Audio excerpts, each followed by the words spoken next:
এবছরের তফসির মাহফিল অনুষ্ঠিত হতে যাচ্ছে আগামী 27 থেকে 31 জানুয়ারি 2025 ঐতিহাসিক প্যারেড ময়দানে। এবারের তফসির মাহফিলের প্রস্তুতি কাজ আরও আগে থেকে শুরু হয়েছে।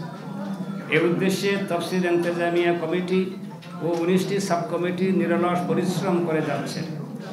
আল্লাহ তাআলার মেহেরবানিতে প্রস্তুতির কাজ প্রায় শেষ পর্যায়ে। নগরবাসীর মধ্যে ব্যাপক উৎসাহ উদ্দীপনা পরিলক্ষিত হচ্ছে। আশা করছি মাহফিলে বিপুল শ্রোতার সমাবেশ ঘটবে। আমরা অনুভব করছি সেই তুলনায় মাঠটি যথেষ্ট নয়। তাই আমরা সমাবেশের সংকুলান ও শোনার সুবিধার্থে যেসব ব্যবস্থা গ্রহণ করেছি তা আপনাদের মাধ্যমে আপনাদের বহুল প্রচারিত প্রিন্ট ও ইলেকট্রনিক মিডিয়ার দর্শক শ্রোতা ও সাধারণ মানুষের অবগতির জন্য সংক্ষেপে তুলে ধরছি। এক, প্যান্ডেল। প্যারেড মাঠের মূল প্যান্ডেলে এবার মহিলা প্যান্ডেল থাকবে না।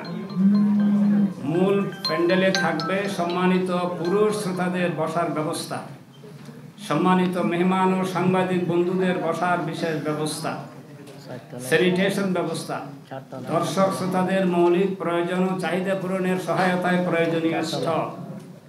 স্বেচ্ছাসেবকগণ মাঠের নিয়ম শৃঙ্খলা সংরক্ষণের দায়িত্ব পালন করবেন। সাথে থাকবেন আইন শৃঙ্খলা বাহিনীর সম্মানিত সদস্যবৃন্দ। 2, মহিলা প্যান্ডেল। মাহফিলের সম্মানিত মহিলা শ্রোতাদের আসা যাওয়া, বসা ও শোনার সহজ ব্যবস্থার উদ্দেশ্যে এবার মূল মাঠের দক্ষিণে মহসিন কলেজের মাঠ, কাজেম আলী হাই স্কুল ও গোলজার বেগম হাই স্কুলে এবং মূল মাঠের উত্তরে কিশলয় কমিউনিটি সেন্টার ও কাপাসগুলা কলেজে মহিলা প্যান্ডেল থাকবে।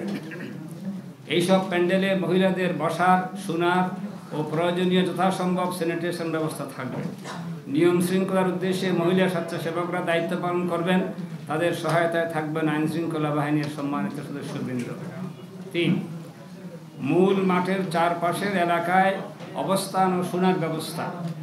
প্যারেড মাঠের চতুর্দিকে দক্ষিণে আন্দরকিল্লা শাহী জামে মসজিদ মোড় ও জামাল খান তথা সেরাগি পাহাড় মোড় পর্যন্ত, উত্তরে মেডিকেল কলেজ ও পাঁচলাইশ থানা মোড়, পূর্বে চকবাজার, ধুনির পৌল, বাকলি অ্যাক্সেস রোডের সুবিধাজনক অংশ পর্যন্ত এবং পশ্চিমে মেডিকেল কলেজ হোস্টেল পরবর্তী সিজিএস স্কুল মোড় পর্যন্ত। চারদিকের এইসব এলাকায় অবস্থিত মসজিদ, শিক্ষা প্রতিষ্ঠান ও মার্কেটগুলোর সদয় সহযোগিতা চেয়ে চিঠি দেওয়া হয়েছে। এইসব এলাকায় যেসব শ্রোতা সমাবেত হবেন তাদের শোনার ব্যবস্থা থাকবে, যথাসম্ভব এলইডির ব্যবস্থা থাকবে, যথাসম্ভব স্যানিটেশন ব্যবস্থা মজুদ রাখা হবে। শান্তি ও নিয়ম শৃঙ্খলার সংরক্ষণের জন্য পর্যাপ্ত স্বেচ্ছাসেবক ব্যবস্থা থাকবে। তাদের সহযোগিতার জন্য থাকবেন আইন শৃঙ্খলা কর্তৃপক্ষের সম্মানিত সদস্যবৃন্দ।